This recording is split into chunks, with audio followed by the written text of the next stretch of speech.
Et salut à tous. Alors aujourd'hui quelques news Bitcoin, quelques news marché et surtout quelques news XRP, Ripple. Où en est-on, où va-t-on? Et aussi ce qui se passe en ce moment sur Ethereum avec le Ethgate. On y revient. Alors Bitcoin, on a commencé un retracement. Alors il y en a qui parlent de crash, il y en a qui parlent de dump. Faut arrêter les conneries un peu. On est juste à moins 17%. C'est un retracement complètement standard sur Bitcoin, sur la crypto. Il n'y a pas encore lieu de s'inquiéter et il n'y aurait même pas besoin de s'inquiéter si ça va à 50 000 $, à savoir un moins 30%. Il me semble qu'on serait à moins 30%, exact, moins 31%. Donc même si on revient à 50 $, c'est du déjà vu N fois dans les précédents cycles. Et c'est du déjà vu en tout début de hausse. Donc moi je pense que là pour le Bitcoin, on est à un tiers du chemin. Allez, la moitié du chemin au pire des cas. Mais on a encore, à mon avis, beaucoup à monter. Et c'est aussi appuyé avec beaucoup de fonds qui rentrent via les ETF. Donc je pense qu'on peut aller tout à fait voir les 50 000 $ ici, mais je pense que de toute façon, on est bon pour une grosse hausse. Et donc les altcoins aussi. Même si ça peut souffrir légèrement cette fin de semaine ou la semaine prochaine encore un peu. Là, on a un parfait cas d'école sur Bitcoin. Donc on est allé ici dépasser un petit peu le all-time high, donc le dernier plus haut qu'il avait connu qui était à peu près à 70 000. On l'a légèrement dépassé ici, je pensais quand même qu'on atteindrait les 80 000 $, mais ça a commencé à perdre de la vitesse et à retracer ici. Depuis, on est sur un retracement qui a suivi cette tendance. On vient de la casser ici très récemment, hier matin en fait, et maintenant on est venu se taper la tête contre ce plafond là, donc 2 order blocks là ici qui se touchent quasiment. Du coup, moi ici j'ai mis une ligne de résistance. Ici, on est venu jusqu'à toucher ce order block aussi et puis remonter. On est venu ici retoucher ce order block et redescendre. Donc pour l'instant, on est un peu coincé entre ces deux zones. On est sorti de ce canal baissier ici. On est venu au-dessus et maintenant, vous voyez, c'est vraiment précis. On vient en support sur ce canal. Donc là, deux possibilités. Soit on a changé de canal, c'est-à-dire qu'on a toujours un canal baissier, mais il est juste monté d'un cran. Donc on va continuer à descendre. Soit on revient ici, on pète ça et on est reparti pour la montée.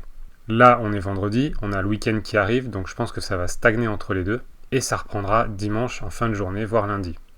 Un scénario tout à fait possible ici, c'est de venir donc dans ce nouveau canal baissier. Ici, on va encore résister un peu, donc ça risque de rebondir un peu ici.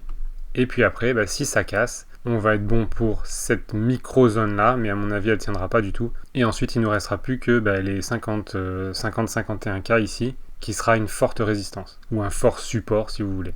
Du coup, la courbe, qu'est-ce qu'elle nous dit? Elle nous dit que ça a stagné ici et qu'ici, on a eu un fort achat. Donc là, c'est clairement des gros portefeuilles qui achètent très rapidement. Ici, classique, on a un petit retracement très très léger puisqu'il y a des ventes étant donné qu'on vient de faire une perf ici. Mais je pense pas que ça offrira une résistance ou un support ici. Ensuite, on a continué à monter. On voit qu'ici, il y a eu une hésitation, une grosse bougie d'hésitation.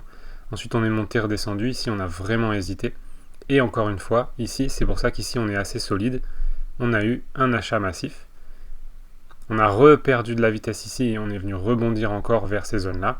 Ici, réachat massif et on continue. Donc vraiment, ici, c'est un support assez solide.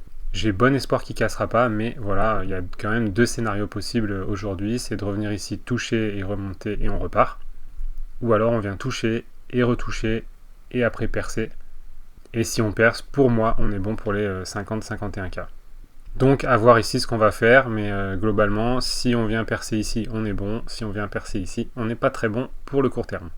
Après, comme je vous dis, ce serait un retracement de environ moins 30%. On l'a déjà vu dans les cycles précédents. Rien de grave. Et ça risque après, une fois touché ici, de remonter en flèche. Donc, clairement, si ça vient casser ici, remettre des ordres d'achat sur les 51 000, ce sera vraiment pas déconnant. Ce sera même une excellente idée. Et comme les altcoins sont des gros moutons, ça sera à peu près pareil pour eux. Donc si BTC continue à descendre ici, on risque de vivre un sale moment sur les altcoins. Par contre, si ça repart à la hausse, tous les altcoins vont se remettre à monter. Donc n'oubliez pas, quand vous prenez des altcoins, regardez toujours le Bitcoin, puisque c'est lui qui a la main, c'est lui qui conduit le train. Donc il faut apprendre à trader les altcoins et le Bitcoin en même temps. C'est triste, j'espère que ça se décorrélera rapidement, mais c'est comme ça pour l'instant. Ensuite, concernant XRP, Ripple, donc il y a beaucoup de news en ce moment, ça part dans tous les sens. Je vais essayer de résumer ce que je pense être pertinent pour l'instant, parce que j'ai aussi vu beaucoup de fausses informations qui circulent. Du coup, comme d'habitude, il faut faire le tri dans tout ce foutoir. Donc, première news intéressante, supportée par plusieurs médias. Ripple et la SEC vont enfin se mettre d'accord pour sceller les détails d'un document, de plusieurs documents, et notamment les détails des négociations de règlement qui s'en viennent. Donc qu'est-ce que ça veut dire? Ça veut dire que les détails du règlement et de ce qui va se passer entre eux et de certains chiffres vont rester secrets et privés vis-à-vis du grand public. Ça veut dire quoi? Ça veut dire qu'on va commencer peut-être à avoir un accord qui va se dessiner et enfin voir la fin de ce procès. Et ça veut dire qu'il commence à se passer des billets sous la table et qu'on va peut-être voir quelque chose se dessiner rapidement. Donc si tout ça est approuvé par le juge, ça permettrait de garder secret finalement tous ces fichiers et tous ces états financiers, notamment de Ripple, et aussi sur les ventes institutionnelles de XRP, et c'est là qu'on est dans le cœur de la plainte encore en cours vis-à-vis de la SEC. Donc ça, moi, comment je le comprends? Que finalement, tout va être un peu caché, comme ça on ne saura pas qui sont les gentils, qui sont les méchants, et c'est probablement signe que l'affaire va se terminer maintenant rapidement, probablement avec un accord dont on ne saura pas vraiment les conditions. Mais on s'en fout puisque XRP et Ripple ont déjà gagné leur bataille et le XRP n'est plus une sécurité, ça c'est acté. Et c'est d'ailleurs peut-être au tour de l'Ethereum de prendre cher. Donc le 22 mars aujourd'hui c'est une nouvelle étape où la SEC va remettre sous scellé en gros ses propositions d'accord. Le 25 mars la SEC validera sa dernière version et ensuite c'est le 22 avril où Ripple déposera à son tour ses propositions. Le 6 mai la SEC devrait donner ses verdicts finaux. Et j'espère ensuite qu'on aura un jugement final de la juge Torres rapidement, donc maximum début juin ou fin juin disons, et pas comme il est mentionné là, l'année prochaine. Donc encore un peu de patience, mais je pense quand même que tout ça montre la fin du procès, et je pense qu'on est vraiment pas loin du verdict. Autre bonne news en même temps, donc effectivement la SEC et Ripple, donc comme on vient de le dire, sont en train de trouver un accord. Et en même temps, donc, un article de recherche de l'Institut européen de gouvernance d'entreprise a affirmé le statut d'XRP en tant que jeton utilitaire et non en tant que titre, conformément à la décision du tribunal fédéral américain en juillet 2023. Donc XRP n'est officiellement plus un titre aux États-Unis et encore moins en Europe. Il l'a jamais été dans les autres pays, donc a priori XRP est clean.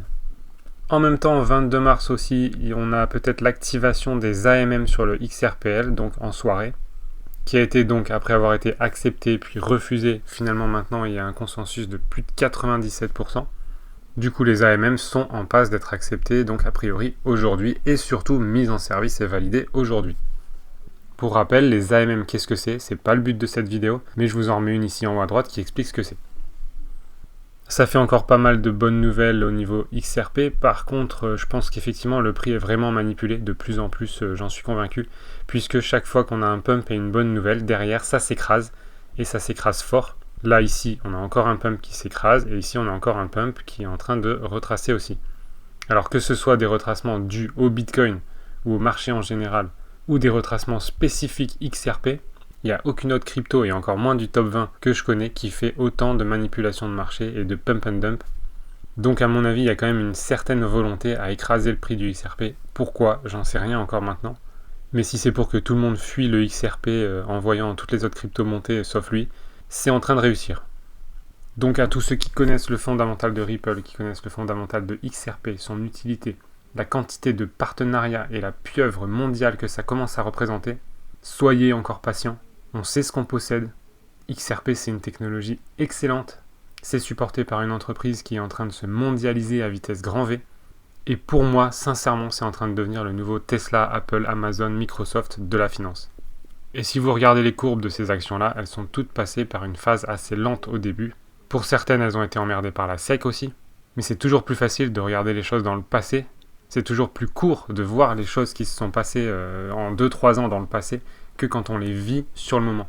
Ici, on est en procès depuis 2020. Depuis décembre 2020, il y a de la corruption. La fondation Ethereum est corrompue.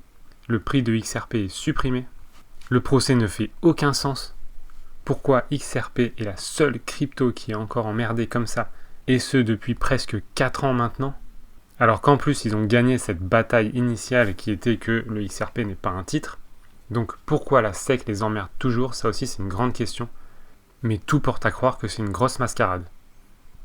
Toutes les dates coïncident de toute façon pour cette moitié de 2024, avec la fin du procès, les AMM, les BRICS, le démarrage effectif et officiel de l'ISO 20022, et ce bull run qui se met en place, et que franchement, on pourrait vraiment rater ou être vachement en retard avec XRP. pour essorer les derniers qui lâcheraient XRP pour sauter sur d'autres cryptos. Mais par contre, je pense que deuxième moitié de 2024, XRP pourrait vraiment surprendre tout le monde. Et je pense que Ethereum pourrait vraiment surprendre tout le monde aussi, mais dans l'autre sens. Comme on le dit depuis le début, donc décembre 2020, il y a eu de la corruption dans tous les sens avec Ethereum, avec la Ethereum Foundation. Et en fait, ceux qu'on a pointés du doigt comme étant les méchants Ripple et XRP, on est en train de s'apercevoir que c'est clairement le contraire et qu'en fait, Ethereum a tout corrompu, a payé des gars de la SEC parce que XRP faisait de l'ombre à Ethereum et qu'il fallait que Ethereum prenne de la place sur le marché. De toute façon, je vous l'ai déjà dit aussi, pour moi, Vitalik, c'est un pantin. Je peux pas croire qu'on mette ce genre de personnage à la tête d'une telle blockchain, crypto, association, fondation, tout ça. Pour moi, c'est un gros pantin comme Mark Zuckerberg. Et ça permet aux gros qui veulent un peu gérer le truc de tirer les ficelles facilement et durablement. Donc ça y est, enfin, la vérité commence à faire surface et la fondation Ethereum est maintenant sous investigation. Et en plus, par rapport au dernier changement, donc l'Ethereum pourrait bien devenir une security. Donc il pourrait lui arriver exactement ce qui est arrivé à XRP il y a 3 ans et demi.